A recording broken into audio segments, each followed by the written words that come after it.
E aí, galera que curte Beto Alves, estamos aqui hoje para mais um bate-pronto do nosso canal. E como eu digo sempre, se o que move o mundo são as perguntas e não as respostas, bora questionar? Vamos perguntar.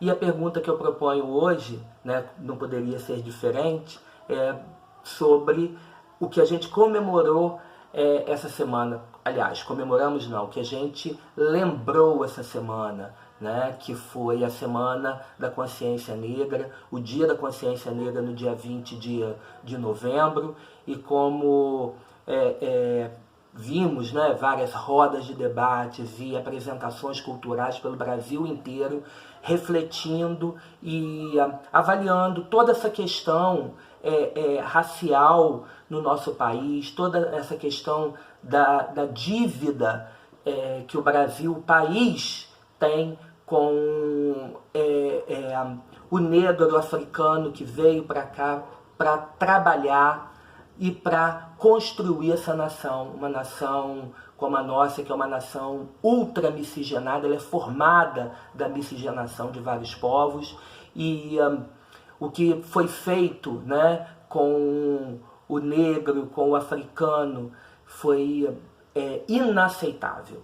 Né? A questão da escravidão, a questão da opressão, de forma violenta, de forma brusca, de forma desrespeitosa. E aqui o nosso país, que foi o último país da América a abolir a escravidão, nós temos uma dívida muito grande com aqueles que contribuíram com a formação do nosso povo. E a minha pergunta é a seguinte: consciência negra, uma particularidade racial ou um compromisso social? Né? Então, quem está refletindo e quem está essa semana trabalhando pelo Brasil todo e abordando esse assunto no Brasil todo, é um compromisso apenas do negro de fazer? Né, como se a questão racial, a questão da consciência negra fosse uma particularidade apenas do negro, ou é um compromisso social? Né? É lógico que é um compromisso social, todos nós temos um compromisso em discutir a questão racial no Brasil e a questão do preconceito e da discriminação que ainda impera no solo brasileiro. Não só no Brasil, mas em vários lugares do mundo, mas nós estamos falando aqui do nosso país e da nossa pátria. E dizer com falácias cotidianas de que eu sei o que é o preconceito porque meus antepassados são negros, minha avó era negra, meu avô era negro, porque eu tenho parentes negros, eu tenho vários amigos negros, eu convivo com negros. Né? Isso tudo é uma forma de não se envolver, dizer que não quer se envolver com um assunto, porque esse assunto é um assunto que as pessoas às vezes valorizam demais e sem necessidade. Né? Isso aí é um absurdo falar dessa forma, é um absurdo pensar dessa forma, isso aí a gente não pode aceitar de maneira nenhuma, porque eu tenho sim no meu sangue a negritude, mas a minha pele não é preta. Então eu não posso dizer que eu sei o que é o preconceito, porque eu não sofro preconceito, mas eu sou contra o preconceito, eu luto contra o preconceito, eu não admito o preconceito, eu não faço piadas com o preconceito, eu não permito que o preconceito tome conta da minha vida. E é isso que nós temos que fazer. Dizer que sabemos é uma hipocrisia. E a gente se alimenta, o mau caratismo se alimenta da hipocrisia. Né? A opressão se alimenta da hipocrisia. A escravidão se alimentou da hipocrisia. Então, nós não podemos aceitar esse tipo de coisa. E nós somos, sim, nós somos um Brasil miscigenado, nós somos um povo miscigenado que temos no nosso sangue diversas etnias, né? Mas nós não sabemos o que é o preconceito de verdade, quem não tem a cor preta. Né? Como se essa diferença dissesse quem é melhor ou quem é pior, como se entre seres humanos, como se entre pessoas, como se entre irmãos houvesse melhor ou pior, superior ou inferior. Porque às vezes é muito fácil viver dentro das características que a sociedade diz ser do cidadão de bem, né? Do homem de bem, né? Já o homem está dizendo aí, ou seja, uma sociedade machista, cisnormativa, heteronormativa, branca, que não aceita as diferenças e que não respeita aquele que não é igual ou que foge a esse padrão pré-estabelecido, né?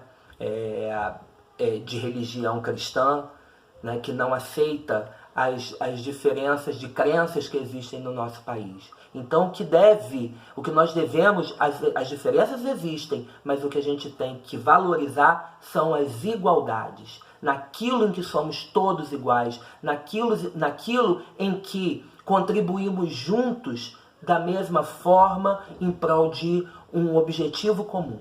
As diferenças existem e é lindo, né, perceber que não somos todos padronizados, que não somos todos iguais, né? Mas as diferenças, elas são reconhecidas, elas são respeitadas, e dentro da igualdade é que formamos uma nação, é dentro da igualdade que formamos seres humanos realmente que produzem positivamente, que lutam positivamente por uma sociedade, por uma convivência melhor nesse planeta, né? Então, é isso que eu estou trazendo hoje, é esse tipo de reflexão que eu quero pensar hoje, que eu quero avaliar hoje aqui nesse nosso vídeo, tá? Então, a gente ainda precisa caminhar longamente em função da construção de uma sociedade mais igualitária, de uma sociedade em que todos têm vez, que todos têm voz e que todos possam ser entendidos e compreendidos, e que as nossas mãos estejam juntas, como a gente diz, né, para ninguém soltar a mão de ninguém, está aí, para que todos nós possamos estar juntos em prol de uma convivência harmônica, pacífica, respeitadora e que envolva muito amor e nunca o ódio.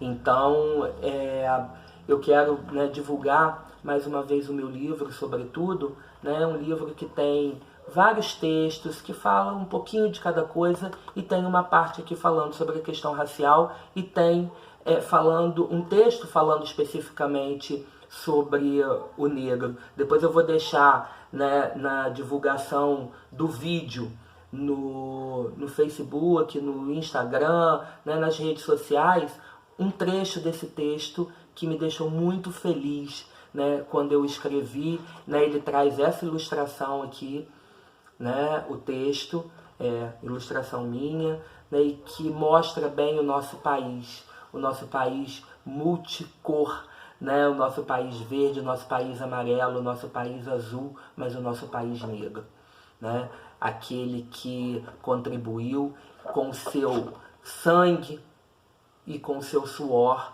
né, para a construção das bases produtivas desse país. Ou seja, muita riqueza que foi produzida pelo africano aqui no Brasil, né, mas que não foi revertida para ele até hoje. E é isso que nós temos que conquistar, juntos, porque entender, né, que dizer, né, utilizar argumentos, né, de que, na verdade, os negros foram escravizados pelos próprios negros, né, e que foram vendidos, que o português nunca esteve na África, né, para trazer os negros para cá, né, para a América, para alimentar, né, o sistema produtivo do Brasil, que o brasileiro não se envolveu com isso porque quem escravizava o negro era o próprio negro. A gente tem que entender que a gente, quando fala de África, a gente não fala de uma África,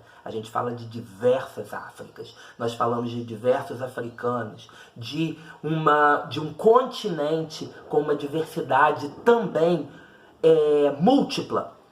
E nós temos que ter esse pensamento macro, nós temos que pensar com amplitude. A gente não pode trazer isso tudo, né? Todo esse universo para aquele nosso conceito, para aquele nosso preconceito, para alimentar as nossas próprias vontades e aquelas ideias que apenas nos beneficiam. Então tá aqui, né, sobretudo, o meu livro, né, pela editora Giostre. Aqui tá, né, essa ilustração que eu trouxe para vocês aqui no nosso canal, né,